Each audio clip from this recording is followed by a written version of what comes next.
This channel does not promote any violent, harmful, or illegal activities. All content provided by this channel is meant for an educational purpose only. Vote শেষ, সন্ত্রাস বেহালার ছবি আপনাদেরকে দেখাবো। বাড়িতে ঢুকে RSS সদস্য দুই ভাইয়ের ওপর হামলা। বড় ভাইয়ের মাথা ফেটেছে এবং আরেক ভাই যখন তাকে আটকাতে যায় তখন তার ওপরও আক্রমণ হয়। যেটা জানা যাচ্ছে যখন তারা তৃণমূল আশ্রিত 20 থেকে 30 জন দুষ্কৃতীর বিরুদ্ধে এই অভিযোগ। আক্রান্ত প্রসেনজিৎ ব্রহ্ম এবং অভিজিৎ ব্রহ্ম।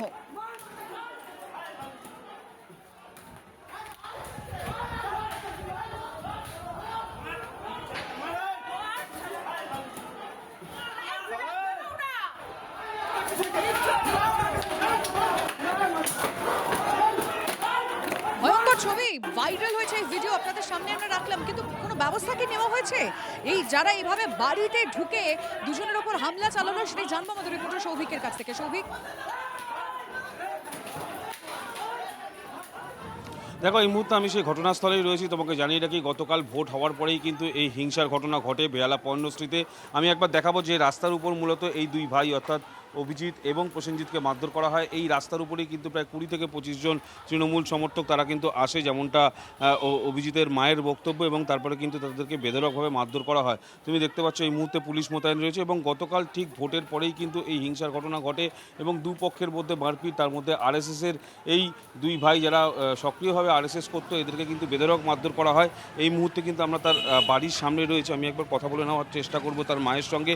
এবং যেমনটা আরএসএস থেকে অভিযোগ করা হচ্ছিল, এই ঘটনার পরে কিন্তু এই দুই ভাইকে কোনো রকমভাবে হসপিটালে ভর্তি করা হয়নি, এবং ইতিমধ্যেই কিন্তু আরএসএসের তরফ থেকে আরএসএসের নেতৃত্বস্থানীয় তারা কিন্তু এসছেন, এবং তারা কিন্তু ইতিমধ্যে আইনি যা যা ব্যবস্থা নেওয়া সেই ব্যবস্থা তারা নিচ্ছে। যাদের উপরই আক্রমণ হয়েছে তাদের মা কি বলছেন আমরা শুনবো। তার আগে একবার ছবিটা দেখাই। হ্যাঁ সৌভিক, দেখাও।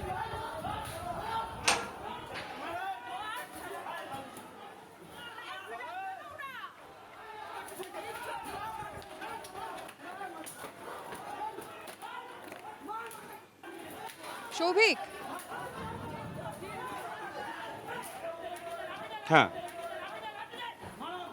যদি প্রশ্নটা আরেকবার করো। দেখাচ্ছিলে, প্লিজ দেখাও।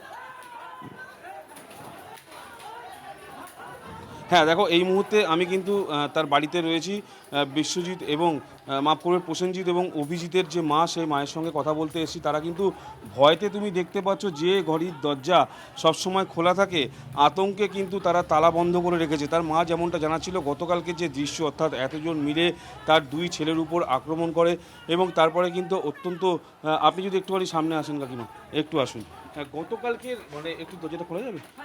গতকালকের যে ঘটনা, সেই ঘটনার পরেই কিন্তু পরিবার পুরোপুরিভাবে আতঙ্কে। বাড়িতে বৃদ্ধ বাবা, তিনি আগে কলকাতা পুলিশে চাকরি করতেন, এবং মা রয়েছেন, এবং এই গতকালকের এই ঘটনার পরে কিন্তু অত্যন্ত আতঙ্কের মধ্যে রয়েছে তারা। যে তালা সবসময় খোলা থাকতো, সেই তালা কিন্তু বন্ধ করে রেখেছে ভয়তে। আমি সরাসরি প্রসেনজিতের মায়ের সঙ্গে কথা বলে নেব। গতকালকে ঠিক কী হয়েছিল, আপনি এখানে দাঁড়িয়ে? গতকালকে কখন আসলো সব লোক? 8টার সময় ভোট শেষ হলো, তারপরেই সব আসলো হুড়মুড় করে 20-25 জন। সামান্য সবে গিয়ে দাঁড়িয়েছে, এখান থেকে খেয়ে দিয়ে সবে গিয়ে ওখানে দাঁড়িয়েছে। তার মধ্যে গদাই ছেলেটাকে চড় মারলো। তো অভিজিৎ বলেছে, কেন গরিবের ছেলে, কেন? এর আগে ওর ভাঙচুর করছে, অনেক থ্রেটিং দিয়েছে, মেরে ফেলে দেবো, এ করবো। তো ওদের সাথে একটু দাঁড়িয়ে কথা বলছিল। বলে, কেন তুই গরিবের ছেলেটাকে ধরে মারছিস? বলে, তোর কী বলো? ওকে অকথ্য ভাষায় অভিজিৎকে বলে। বলতেই তখন বলছে, কেন রে তুই আমাকে এরকম বলছিস কেন? আমি কি তোর মা বাবা তুলেছি? আমি তুলিনি। এই বলতে না বলতে পেছন দিকে ও মাথায় এসে বাড়ি মারলো। আগের দিনই বলেছিল তোর মা, লাঠি দিয়ে। ওই তো ওখানে পাইপ লাইট ছিল। আগের দিন কতটা আতঙ্কে আছে গতকালকে ঘটনার পরে, আপনি কতটা আতঙ্কে? খুবই সবসময় তো তালা দিয়ে রেখেছি। তারপর বলছে, আগের দিনই বলেছিল যে তোর মাথাটা ছিঁড়ে দেবো, আর কালকে সেটা করে দেখিয়ে দিল। মাথাটা এতটা চিড়ে গেছে, একেবারে পুরো গা ভিজে রক্ত, গলা দিয়ে পুরো সাদা জামা লাল হয়ে গেছে। আমার শুধু এটাই অবাক লাগছে, যে এরকম অসুস্থ হলো, রক্ত পড়লো, তাকে নিয়ে একেবারে তার মায়ের এই আতঙ্ক হওয়ারই কথা। ভয়ানক ভাইরাল যে ভিডিও দেখতে পাচ্ছি, সেখানে লাঠি সোটা দিয়ে বেধড়ক মারধর করা হচ্ছে। এরকম সুস্থ কোনো মানুষ এইভাবে মারধর করতে পারে? আর এই মুহূর্তে জানেন তো, বেশ কিছু বক্তব্য সামনে আসছে। বেহালায় রক্তাক্ত আরএসএস সদস্য ভাইকেও মার, আক্রান্তদেরই পাকড়াও। নির্লজ্জ দলদাসের মতো কাজ করছে পুলিশ। চাঞ্চল্যকর অভিযোগ আরএসএস এর পূর্ব প্রান্তের মুখ্য প্রচারক জিষ্ণু বসু। তিনি বলছেন হাসপাতালে নিয়ে যাওয়ার বদলে লকআপে নিয়ে গিয়েছে এই আক্রান্তদের পুলিশ। অত্যন্ত হিংসাত্মক ঘটনা। ভারতবর্ষের অন্য কোনো রাজ্যে এরকম হয় না। আর তার থেকেও নির্লজ্জ আচরণ পুলিশের।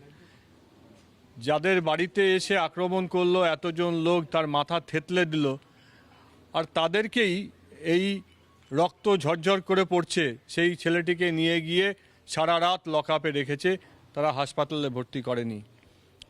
এটা একটা দলদাসের মতো কাজ করছে। এইটা ভারতবর্ষের গণতান্ত্রিক ব্যবস্থার লজ্জা। আমাদের সঙ্গে রয়েছেন সহকর্মী সৌভিক। সত্যি তো মানে এই অভিযোগটা সত্যতা আমি তার মায়ের কাছ থেকে জানতে চাইবো যে সত্যি তার ছেলে এই মুহূর্তে হাসপাতালে না লকআপে, ঠিক কি কি ঘটেছিল গতকাল রাতে? হাসপাতালে নিয়ে যাওয়া হয়নি সত্যি পুলিশের পক্ষ থেকে? আমি আরেকবার জিজ্ঞেস করে নেবো। আচ্ছা, আপনি তো মা, হ্যাঁ। এবং গতকালকে এই ঘটনার পরে হ্যাঁ। হসপিটালে তো নিয়ে যাওয়া দরকার হ্যাঁ, ছিল, নিশ্চয়ই দরকার ছিল তো। কিন্তু তারা এখন সেটা কোথায় আছে? করেনি, ও হসপিটাল থানায় রয়েছে। মানে ওই মাথা ফাটা ওই অবস্থায়? অবস্থায় থানায় রয়েছে। শরীরে তো বিভিন্ন জায়গায় হ্যাঁ, হয়েছে তো। ছোট ছেলে তো গলা দিয়ে ছোট চেন নিয়ে নিয়েছে। আমি তো শুনে দিয়ে অবাক। মাথা কতটা ফেটে গেছিল? মাথা এতটা ফেটেছে, রক্ত প্রচুর পরিমাণে? প্রচুর। সাদা জামা লাল হয়ে গেছে, বলছি না, এখনো তো সেই জামা গায়ে দেখলাম। কতজন মিলে মারধর করেছে? তা 20-25 জন হবে। সব কি হাতে অস্ত্র নিয়ে? হ্যাঁ হ্যাঁ, অস্ত্র মতো নিয়েছিল, লাঠি বোটা নিয়েছিল। সৌভিক, একবার সব পরিষ্কার করে আগের দিন জানতে যা চাইবো বললো যে সেটা কালকে এখনো করে তারা দিচ্ছি। কি ওই গুরুতর আহত অবস্থায় হাসপাতালেই আছেন না লকআপে আছেন? আর পাচ্ছি না। তা আপনারা থানায় গিয়ে যোগাযোগ করেননি? থানায় যাবো যাবো কি, এরা সব বন্ধু বান্ধব ওরা সব আছে। ওরা আছে, ওরা থানাতেই রয়েছে। হ্যাঁ হ্যাঁ, অর্থাৎ দেখো, মায়ের যেটা বক্তব্য, সেই দুই ভাই অর্থাৎ প্রসেনজিৎ এবং অভিজিৎ দুজনেই কিন্তু থানার লকআপে রয়েছে, যেমনটা নেতৃত্বস্থানীয় এবং পরিবারের লোকজন যেমনটা অভিযোগ করছে যে হসপিটালে নিয়ে যাওয়া দরকার ছিল, সেই হসপিটালের ট্রিটমেন্টটুকু তাদের হয়েছে কিনা তারা কিন্তু সন্দেহ প্রকাশ করছে। তাদেরকে ভর্তি করা দরকার ছিল, কারণ মায়ের মুখ থেকে আমরা যেটা শুনলাম যে তার মাথায় কিন্তু একাধিক জায়গায় আঘাতের চিহ্ন রয়েছে, প্রত্যেকটাই কিন্তু ভারী বস্তু দিয়ে, অর্থাৎ যেটা জানাচ্ছেন যে পাইপ, লাঠি, এইসব নিয়ে এসেই কিন্তু তার মাথার উপর আঘাত করা হয় এবং দুই ভাইকে বেধড়ক মারধর করা হয় এবং তারপরেই কিন্তু আতঙ্কিত হয়ে পড়ে পরিবারের লোকজন। সত্যি আমার মুখ থেকেও ভুল করে বেরিয়ে আসছে যে হাসপাতাল, কারণ ওই গুরুতর আহত অবস্থায় তাদেরকে হাসপাতালেই নিয়ে যাওয়া উচিত, কিন্তু তার মায়ের অভিযোগ এবং আরএসএস এর পক্ষ থেকে অভিযোগ উঠছে যে তাদেরকে হাসপাতালে না নিয়ে গিয়ে লকআপেই রাখা হয়েছে। আমাদের সঙ্গে রয়েছেন তৃণমূল কংগ্রেসের রাজ্য সহ সভাপতি জয়প্রকাশ মজুমদার। প্রথম কথা, মা বলছেন যে এদের সঙ্গে বিজেপির কোনো যোগসূত্র নেই, দুই ভাইকে বেধড়ক মারধর করা হয়েছে। একটা মানবিকতার খাতিরে প্রশ্ন করতে চাই, পুলিশ তাদেরকে হাসপাতালে না নিয়ে গিয়ে ওই রক্তাক্ত অবস্থায়, রক্তমাখা জামায় মাথা ফেটে রয়েছে, তাদেরকে লকআপে নিয়ে রেখেছে। আপনি কি বলবেন এই বিষয়টাতে? দেখুন, জিষ্ণুবাবুকে আমি খুব ভালো চিনি, আমাদের ইউনিভার্সিটির কৃতি ছাত্র এবং শিক্ষিত লোক। কিন্তু একটা কথা আমি জিষ্ণুবাবুকেই বলতে চাই, আপনারা ইলেকশন কমিশনকে কেন দোষারোপ করছেন না? এখন তো সামগ্রিক পুলিশ এবং প্রশাসন তো ইলেকশন কমিশনের আন্ডারে। আপনারাই TV9কেও আমি বলছি, মানবিক কারণ যদি হয় তাহলে ইলেকশন কমিশনকে জিজ্ঞেস করুন।